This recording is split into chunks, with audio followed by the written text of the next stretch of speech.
Welcome to the Deep Dive. Today, we're going to be exploring retail tourism. Woo, fun. It's a big one. Yeah. Economic impact, Yeah. the shopping tourists themselves, Right? and how sustainability is becoming more and more important. Mm-hmm. We've got reports from the World Travel and Tourism Council Okay. and more. All right. Get ready to see the world Okay. through the eyes of a shopping tourist. I'm ready. Ever wonder how much they actually spend? You might be surprised. In 2019, Oh, yeah? retail tourism generated $178.2 billion globally. Wow. That's 6% Wow. of the entire travel and tourism industry's direct contribution to global GDP. That's huge. I mean, I know people like to shop on vacation, but that's a lot of money. Yeah, and it's not just a one-time thing. Right. From 2010 to 2019, Okay. retail tourism's contribution to GDP grew faster than most countries' overall economies. Wow. Some places saw incredible jumps, like Myanmar, Okay. with a 21.1% increase. So for some countries, shopping tourists are a really big deal. Absolutely. Yeah. In 2019, the U.S. contributed the most, $34.71 billion. Okay. But for countries like Zambia, Mhm. Sweden, and Australia, retail tourism makes up a huge portion of their economy. Why? Think 15% or more. Wow. So shopping is a powerful economic force. It is. Okay, so we've got the big picture of the money involved. Yeah. But what about the shoppers themselves? What are their habits like? Well, one thing that surprised me Okay. is that travelers spend more on shopping than they do on culture Oh, really? or entertainment, Wow. but less than on getting around or their accommodation. Really? Okay. I would have thought entertainment would be higher. Yeah, So is there a certain type of tourist that's spending more on shopping than others? it's fascinating. Right. Travelers from emerging markets and developing countries actually spend more on average, Okay. around $794 per person. Okay. That's compared to about $502 per person from those in more developed economies. That is interesting. Why do you think that is? There are a few theories. Okay. For some, Shopping might be seen as a way to display status or acquire goods Right, that aren't readily available back home. right. For others, it could be about taking advantage of favorable exchange rates Right. or simply indulging in the experience of shopping in a new environment. It's almost like a cultural exploration through shopping. So Yeah. what are they buying with all that money?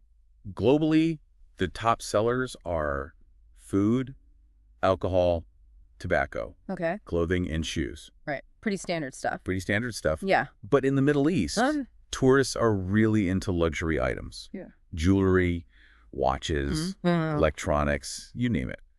So different regions, different shopping priorities. Makes Yeah. sense. Makes sense. Speaking of location, are tourists hitting up the same kinds of stores everywhere? In-town and city shopping areas are definitely the most popular, attracting almost 90% of tourists. Right. High street shopping centers are a close second, Okay. but it's not just about those central hubs. Right. Around a third of tourists in some places head out of town for their shopping fix. Okay, so variety is key. Yeah. But what makes them choose one shopping location over another? Yeah. Is it just about finding the best deals? Quality products are a must, of course. Sure. But having a safe, hygienic, and pleasant shopping environment is just as important. Right.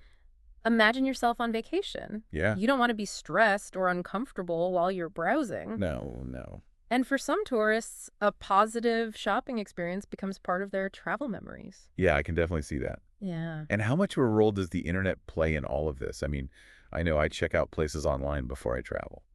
The internet is huge for retail tourism. Right. Tourists use websites, search engines, social media, and apps, Yeah. even more than recommendations from friends and family to find shopping spots. That's not surprising, but I bet there are some regional differences there too, right? You're spot on. Okay. Tourists from the Asia-Pacific region are the most reliant on digital sources, while Europeans tend to be less influenced by online info. Interesting. It's a good reminder that retailers need to be savvy about how they reach different groups of tourists. So being online is essential. It is. But what about the future of retail tourism? Are there any big shifts on the horizon? Get ready for even more long-haul travel, Okay. but don't count out regional trips either. Okay. Places like Japan are drawing tons of tourists from nearby countries like Hong Kong and Taiwan, Right. while Saudi Arabia is a popular destination for shoppers from the UAE, Egypt, and Turkey. That's really interesting. It makes me wonder if this trend towards shorter trips is partially driven by growing concerns about sustainability. That's a great observation, and it Wow. leads perfectly into the next big thing, the rise of sustainable shopping. Oh, tell me more. This is right up my alley. Well, research shows that about 35% of tourists now consider sustainability when they're Oh, shopping, and a whopping 86% of those eco-conscious shoppers are willing to pay at least 5% more for sustainable goods. wow. That's a significant number. So it's not just a niche market anymore. Exactly. How And it's about? even more pronounced in places like India, Uh-huh. the UAE, the US, and Saudi Arabia, Okay. where some tourists are willing to pay a premium of over 20% for sustainable products. That's really putting your money where your mouth is. It sounds like retailers and destinations need to be paying attention to this. Absolutely. Yeah. The pandemic and Yeah. recent geopolitical shifts Yeah. have definitely thrown some curveballs at the retail tourism industry. Right. Supply chain issues, Sure. economic slowdowns, and changing consumer behavior. Right. Yeah, that makes sense. But within these challenges Mm-hmm. lie opportunities for innovation and growth. Okay, that makes sense. So what are some of the ways retailers are adapting and innovating to meet these challenges and the rising demand for sustainability? One thing we're seeing is a big push towards retailtainment. Okay. Think about shopping malls transforming into entertainment hubs, Mm-hmm. or individual stores offering unique experiences alongside their products. Right. It's all about blurring the lines between shopping and entertainment. I've definitely noticed that trend. It's not just about buying a product anymore. Right, It's about having an experience. right. And of course, sustainability is a key focus. Mm-hmm. Consumers are increasingly seeking out eco-friendly and locally sourced products, Right. which is giving retailers who prioritize sustainability a real competitive edge. Absolutely. So it's a win-win. Yeah, Consumers get to shop their values, and retailers attract a growing market segment. exactly. But I'm also curious about the role governments play in all of this. Mm-hmm. Can they really do anything to boost retail tourism and make it more sustainable? You bet they can. Okay. One big factor is tax-free shopping. Okay. Countries like the UK, which Right. don't have tax refund programs or Mhm. have high minimum purchase requirements, Yeah. are missing out on a lot of potential revenue. Right. Tourists notice those kinds of things, and it can influence where they choose to shop. That's a good point. Mm, If I know I can save money in one place versus another, it's definitely going to affect my decision. right. Are there any other policy areas where governments can make a difference? Labor laws are another big one. Okay. Restrictive laws, like those limiting store hours Uh-huh. or banning Sunday trading, Yeah.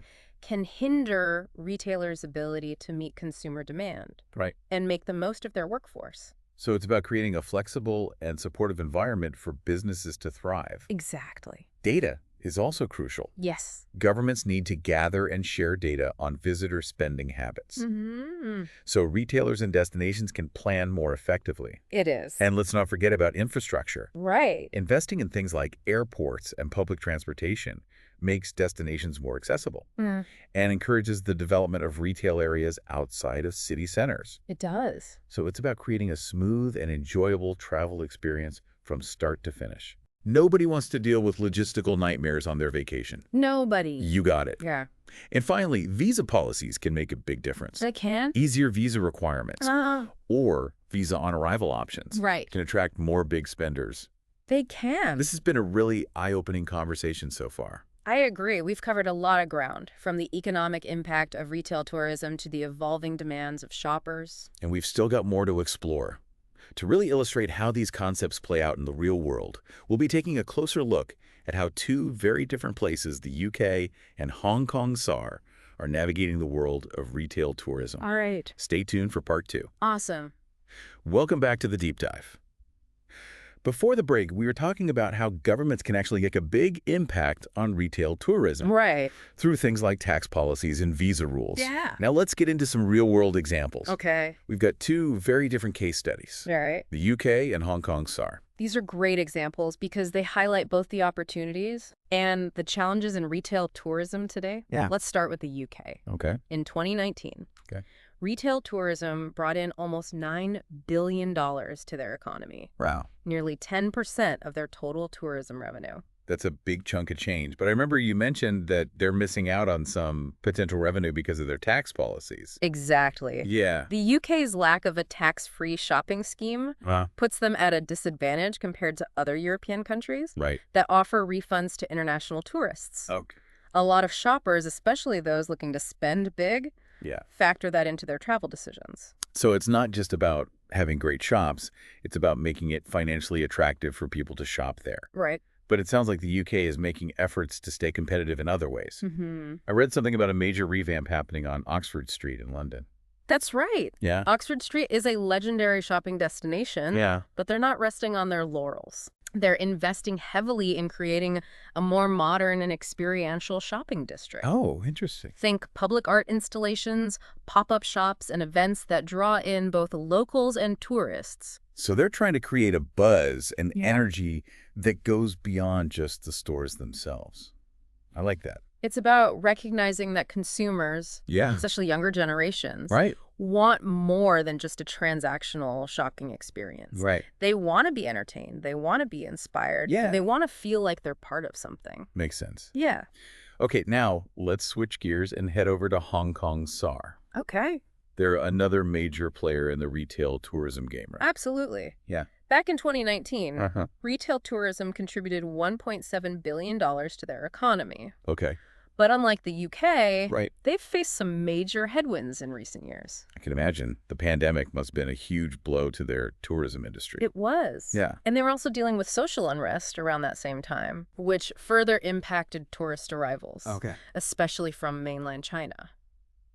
And didn't those events hit the luxury retail sector particularly hard? I remember reading something about that. You're right. Yeah? Luxury brands in Hong Kong SAR were heavily reliant on high-spending tourists from mainland China Right. when those arrivals dropped. Yeah. It had a ripple effect throughout the industry. Wow. But necessity is often the mother of invention. Right.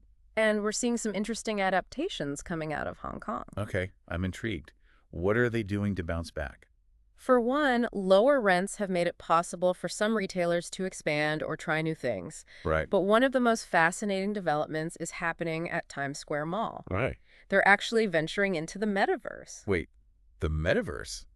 Like virtual reality shopping? I thought that was still kind of a futuristic concept. It is, but Times Square Mall is taking a bold step by creating virtual shopping experiences. Wow. It's a way to engage consumers Right. who might not be able to travel there physically and to offer something truly unique and cutting edge. That's pretty wild. It really shows how technology is shaping the future of retail tourism. It does. Makes me wonder if we'll all be shopping in the metaverse someday. It's definitely a possibility. But even with all the advances in technology, Yeah, the in-person shopping experience is still incredibly valuable. I agree. Yeah. There's nothing quite like browsing through a store, Right. touching the merchandise and talking to the staff. Right. It's a sensory experience that you just can't replicate online. Exactly. And that's something retailers need to keep in mind as they evolve and adapt. Right. It's about finding that balance Uh-huh. between the convenience and personalization of online shopping Right. and the tangible experiential aspects of brick-and-mortar stores. So what are some of the key things retailers should be focusing on as they navigate this ever-changing landscape? One is a deep understanding of their target customer. Okay. Who are they? Right. Where do they come from? What Oh. are their shopping habits and preferences? Right. What motivates them to spend? Right. Having that knowledge is essential Yeah. for crafting targeted marketing campaigns, Right. creating compelling in-store experiences, Uh-huh. and developing products that resonate with their audience. That makes total sense. Right. It's not about trying to appeal to everyone. Right. It's about knowing your niche and catering to it effectively. Oh, right. Another big one, and we touched on this earlier, Yeah. is sustainability. Right.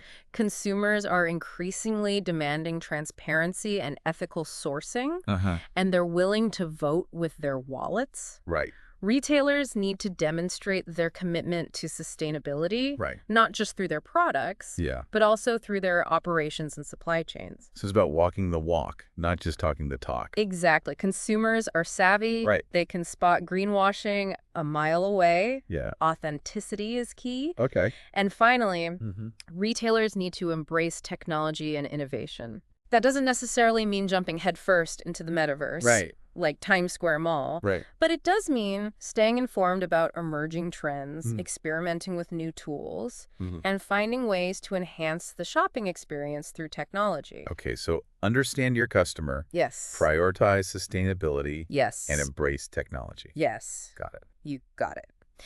But what about the bigger picture? Okay. We've talked about what retailers and destinations can do, Right. but what about the role of governments in promoting sustainable retail tourism? Governments have a huge role to play. Remember our discussion about tax-free shopping? Yeah. And visa policies. Yes. Those are just a couple of examples. Uh-huh. Governments can also invest in infrastructure that supports sustainable tourism, Right. like efficient public transportation systems and renewable energy sources. Yes. So it's about creating an environment that encourages sustainable practices across the board. Exactly. And they can also provide incentives for businesses to adopt sustainable practices, Right. like tax breaks for using eco-friendly materials or reducing their carbon footprint. I like that. It's about collaboration and partnership. Yes. Governments, businesses, and consumers all working together to create a more sustainable future. That's the ideal scenario. And it's becoming increasingly clear that sustainable retail tourism is not just a trend, Right. it's the future. Well said. We've covered a lot of ground in this deep dive. We have. From the staggering economic impact of retail tourism to the evolving demands of shoppers and the crucial role of sustainability. Mm-hmm. Now let's shift gears and bring it all back to you, the listener. Yes, it's time to get personal and think about how all of this relates to your own experiences and choices as a consumer. We've been talking about how retail tourism is evolving and the growing importance of sustainability. But what does this mean for you as a traveler and a shopper? What if you were planning a trip to a destination known for its sustainable retail offerings? Would it change your shopping habits at all? That's a great question. For me, I think I'd be more inclined to do some research beforehand. Yeah. I'd want to know which brands and retailers are truly committed to sustainable practices. Right. Maybe even look for specific certifications or labels that indicate ethical sourcing or eco-friendly production. That's a good point. It's easy to get caught up in the excitement of shopping in a new place. Right. But taking a little time to research can make a big difference in terms of supporting businesses that align with your values. Absolutely. And I think I'd also be more open to trying new things, maybe stepping outside of my usual shopping routine. Yeah. I'd be on the lookout for unique local crafts, Right. handmade goods, or products made with locally sourced materials. I love that it's not just about buying stuff. Right. It's about discovering those hidden gems that you wouldn't find anywhere else. Right. And supporting local artisans and businesses. Exactly. It can actually enrich your travel experience. Yeah. You come home with more than just souvenirs. You have stories to tell and a deeper connection to the places you visited. So true. It's about being a conscious consumer, Mm-hmm. both at home and when you travel.